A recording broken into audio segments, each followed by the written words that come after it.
Құрметті депутаттар, күн тәртібіндегі келесі мәселе. Қазақстан Республикасының үкіметіне сенім туралы. Қазақстан Республикасы Конституция 70 бабының 1 тармағына сәйкес, Республиканың премьер-министрі жаңадан сайланған парламент мәжілісінің алдында үкіметке сенім туралы мәселе қояды. Осыған байланысты премьер-министрдің тиісті хаты келіп түсті. Соны осы хатты оқу беруге рұқсат етіңіздер.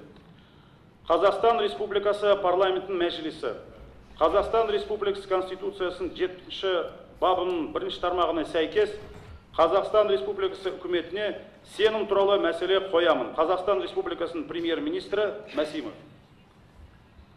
Құрметті депутаттар, премьер-министрге сөз берудің қажеті бар ма?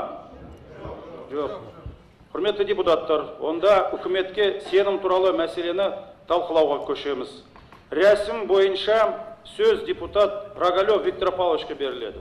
Құрметті төраға, құрметті депутаттар, за последние 5 лет правительство Республики Казахстан во главе с Каримом Кожемкановичем благодаря оперативным и умелым действиям сумело преодолеть тот непростой период развития нашей страны во время мирового экономического кризиса. Более того, когда многие европейские страны стали сокращать свои бюджеты, правительство, выполняя поручения главы государства, трижды повышало заработную плату, увеличивало социальные пособия, не сократило ни одной социальной программы. На недавнем заседании Бюро Политсовета партии Нур-Отан президент Республики Казахстан, лидер нации Нурсултан Абишевич Назарбаев дал положительную оценку деятельности правительства. Поэтому предлагаю без обсуждения поставить вопрос о доверии правительства. Қолдарыңызда сұраймын. Рахмет. Құрметті депутаттар, Рогалевтің ұсынысы бойынша қарсылық бар ма?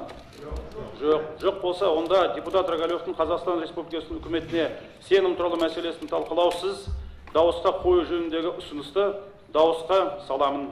Дауыс беруіңізді сұраймын. Қатысып отырған 104, дауыс бермегендер 2, жақтағандар 93, қарсы 3, қалыс қалғандар 6.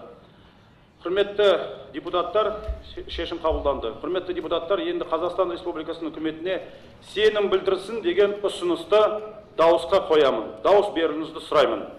Қатысып отырғандар 105, жақтағандар 92, қарсылар 5, қалыс қалғандар 8. Шешім қабылданды. Енді осы мәселе бойынша қаулы қабылдауымыз қажет. Дауыс беруіңізді сұраймын. Қатысып отырғандар 103, дауыс бермегендер жоқ. Жақтағандар 100, қарсылар 3, қалыс қалғандар 0. Шешім қабылданды. Сонымен, құрметті әріптестер, парламент мәжілісі Мәсимов Карим Қажымқанұлы басқарған үкіметке сенім білдірді.